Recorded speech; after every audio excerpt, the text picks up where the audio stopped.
Hello there, welcome back to my channel and welcome to another 5-minute nutrition nugget with me. If you don't know me, my name is Emily and I'm a registered dietitian.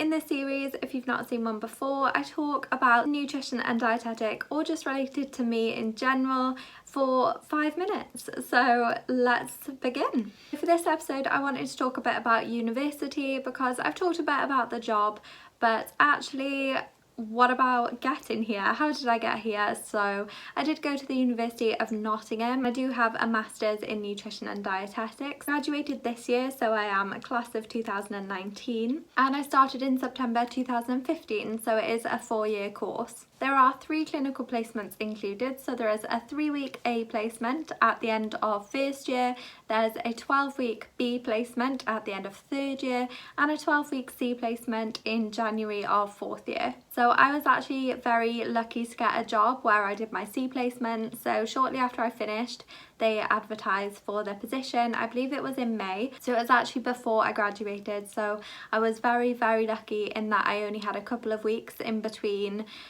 finding out that I passed my degree and actually starting my job. And then for graduation I had to take a couple of days annual leave because I had already started my job, so I was very lucky. I appreciate it takes people a while to find jobs, so I couldn't be more grateful that that happened, and it was sort of a dream from day one really to get a job where I did my C placement, so I'm over the moon about that. I did also write a project or dissertation while I was there. I did mine on children's food preferences and I thoroughly enjoyed it, way more than I thought I would, to be honest, because all the pieces of coursework, I got through them and I got good marks, but I didn't really enjoy them. But I found my dissertation I could really sink my teeth into, and just knowing that it was 100% my own work, and I was very happy with my grade as well. So yeah, I'm just really proud of that, and it was a really enjoyable part of the 4 years. Now, did university prepare me for work? This is something that I'm not that convinced of, to be honest with you. I feel like the placements, particularly the last placement, my C placement, really prepared me for work, especially with now working in the same hospital. It was almost like a continuation of my placement. So the placements, I would say, were fantastic at preparing me for work. The uni-based work that we did, I wouldn't necessarily say it prepared me that well for work. I think it gave me a good base of knowledge, but in terms of doing the actual job, we didn't really speak that much about practical things. None of our assignments were practical, they were more theory based, so mixed really, but I think the placements definitely did prepare me for the job. So how did I do at uni? I got a 2-1, which I was very happy about. I sort of got the same marks from day one really. I was always resting sort of mid to high 60s with a couple of low 60s thrown in as well. So it wasn't really a shock when I got my results through and I'd had a 2-1 because I'd had a 2-1 all along. I did get a first in my dissertation, which I was ecstatic about. But yeah, that was a bit of a rare mark for me, but I was really happy about that because it's actually the piece of work I was most proud of in the end. So yeah, that I got a 2-1. Did I ever consider dropping out of uni?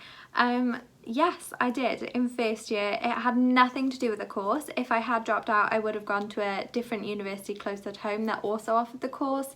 So did I ever consider dropping out because of the course? No, never. I loved every second of the course, but because of university in general, yeah. The last question I've just jotted down is the job what I thought it would be? Yes, I think it is. It's very rewarding. It's a great privilege to be able to work with people when they're at their most vulnerable and have them trust you and listen to you. And every day I am thankful for sort of the voice that I have when I can speak with patients and the moments that I get to enjoy with them and educate them. I feel like obviously with some patients more than others, but I love that connection you have with them and the fact that they just put all of their trust in you and they respect you and you respect them.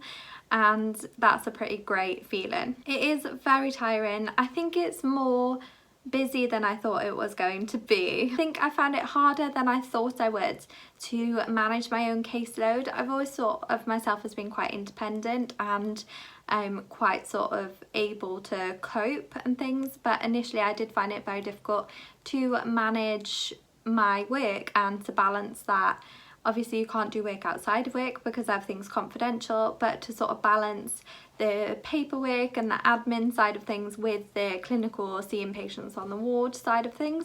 And that's still something I'm learning to this day, and something I will probably continue to learn. But that is just a little bit about my experience at university. So I hope you did enjoy this video. If you did, please give it a big thumbs up, and don't forget to subscribe if you haven't already. I will see you soon in my next video. Take care.